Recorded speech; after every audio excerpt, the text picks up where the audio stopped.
Simon Cowell has spent decades building one of the most recognizable personas in television history. Calm under pressure, blunt in his assessments, and rarely moved by sentiment, he became the face of tough love in the talent competition world.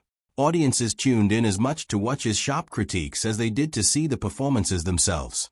His reputation was built on emotional distance, the idea that great talent could only be judged clearly when feelings were kept firmly out of the equation. That is precisely why the moment Simon Cowell appeared visibly moved, his composure cracking in front of millions of viewers, sent shockwaves around the world. The question on everyone's lips was simple: what on earth could bring this man to tears? The answer was Susan Boyle, a quiet, unassuming woman from Blackburn, West Lothian, Scotland, whose story transcended music, talent competitions, and television entirely. To understand why Simon broke down, one must first understand the woman behind the voice and the remarkable, painful, and deeply human journey she traveled long before she ever stepped onto a public stage. Susan's early life was shaped by humility and hardship in equal measure. Raised in a working-class family with several siblings, she grew up in a small Scottish town where opportunities were limited and dreams were kept private. From childhood, she carried a deep love for music, for musical theater, for classical pieces, for the kind of songs that filled a room with emotion. But that love existed quietly, nurtured in church halls and local performances, far removed from any spotlight.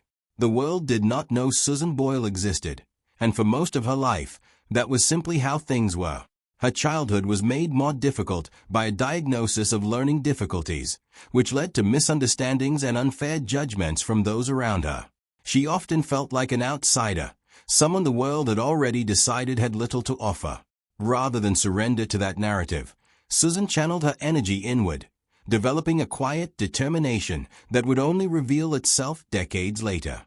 She volunteered for charity, cared for her aging parents through their declining health, and lived a life of genuine modesty. Her ambitions were personal, her voice an intimate companion rather than a public instrument. There was nothing about her daily existence that suggested the world was about to pay attention. Later in life, Susan received a diagnosis of Asperger's syndrome, a form of autism spectrum disorder that affects social interaction and communication. For Susan, this diagnosis was ultimately a relief. It helped explain many of the social difficulties she had faced throughout her life. But it also added a new layer of complexity to her story. The sensory sensitivities, the need for routine, the challenges with social cues, these were not small obstacles. They were daily realities that made the chaotic, unpredictable world of entertainment a particularly daunting prospect. That she chose to enter it anyway speaks volumes about the depth of her courage. When Susan Boyle walked onto the stage of Britain's Got Talent in 2009, the audience had already made up their minds. She arrived wearing a simple dress, her appearance far removed from the polished image the entertainment world typically demands. The murmurs in the crowd were audible, the skepticism visible on the faces of the judges. Even Simon Cowell, seated at the panel, wore an expression that suggested he was prepared to be unimpressed. It was a moment that reflected something uncomfortable about human nature, the speed with which we form judgments based on appearance alone, before a single note has been sung or a single word spoken. Then Susan opened her mouth and sang, "I Dreamed a Dream" from Les Miserables. The atmosphere in the room changed instantly. Her voice, powerful, emotive, and utterly unexpected, filled the auditorium and silenced every whisper of doubt. The audience rose to their feet. The judges stared in disbelief. Simon Cowell, the man who had heard thousands of auditions and remained unmoved by most of them, sat back in his chair with an expression that could only be described as stunned. He admitted afterward that he had been completely unprepared for the wave of emotion her voice produced in him. In that moment, every assumption that had been made about Susan Boyle dissolved completely. The video of her audition spread across the internet with extraordinary speed, gathering millions of views within days and igniting conversations in living rooms, offices, and classrooms around the world. People were not just talking about her voice, remarkable as it was. They were talking about what her story represented. She had been dismissed before she even began, underestimated based on nothing more than how she looked. And then she had proven every single person wrong, with the first notes of a song.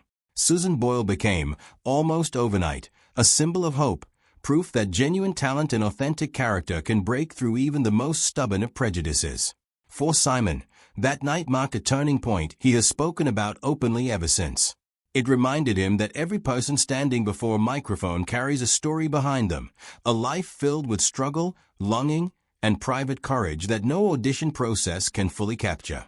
He has said in interviews that Susan taught him to look beyond appearances and to resist the human tendency to judge quickly. Her audition did not just produce a television moment.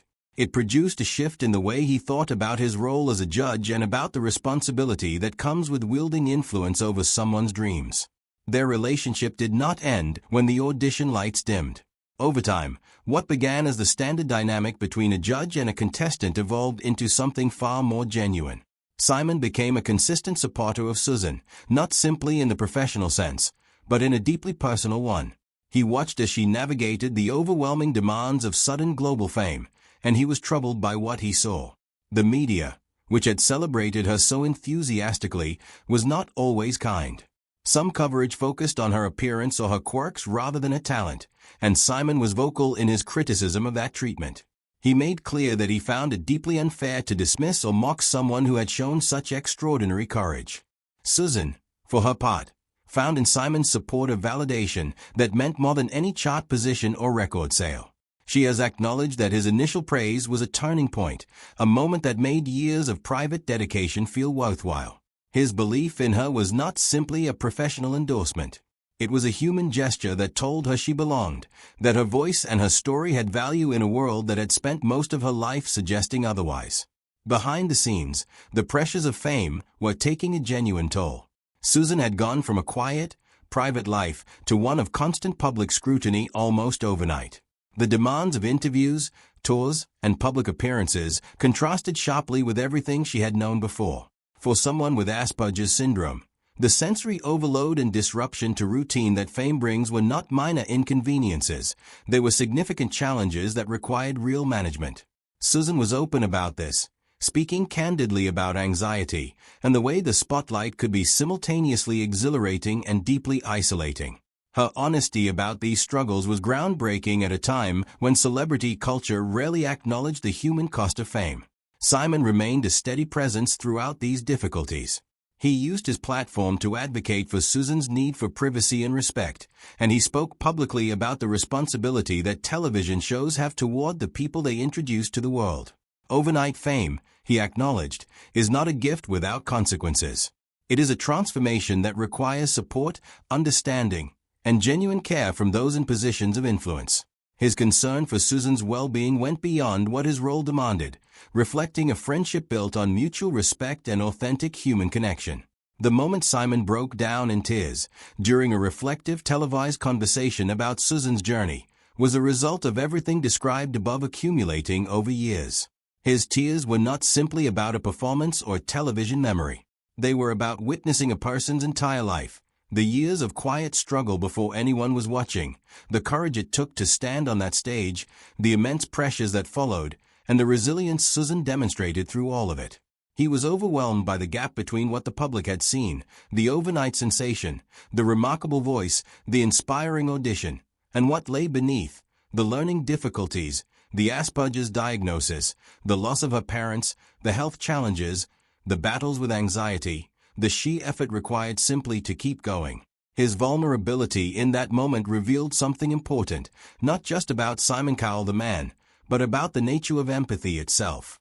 The entertainment industry is built on surfaces, performance, appearance, ratings, and results. Susan Boyle's story cut through all of that and demanded that people look deeper. And Simon's tears proved that even those who have spent careers training themselves to remain detached are not immune to the profound impact of a genuinely human story. Susan's legacy extends well beyond her record sales and her place in television history. She became a symbol for everyone who has ever been underestimated, for people living with disabilities, for those who found their path to fulfillment later in life, for anyone who has been told, implicitly or explicitly, that they do not fit the expected mold of success. Her willingness to speak openly about her mental health and her neurodiversity helped shift conversations in a culture that had long treated such topics as things to be hidden rather than understood. She demonstrated that vulnerability and strength are not opposites, they are, in fact, the same thing. Simon Cowell's journey alongside Susan changed him in ways he has openly acknowledged. It deepened his understanding of what talent competitions actually mean to the people who participate in them. It reminded him that the entertainment industry is not just about entertainment. It is about real human beings with real stories, real fears, and real dreams. His protectiveness toward Susan, his public criticism of unfair media treatment, and his tears on camera all point to a man who was genuinely transformed by his encounter with her. Together, their story offers a lesson that is simple to state but difficult to practice. Do not judge before you know. Do not dismiss before you listen.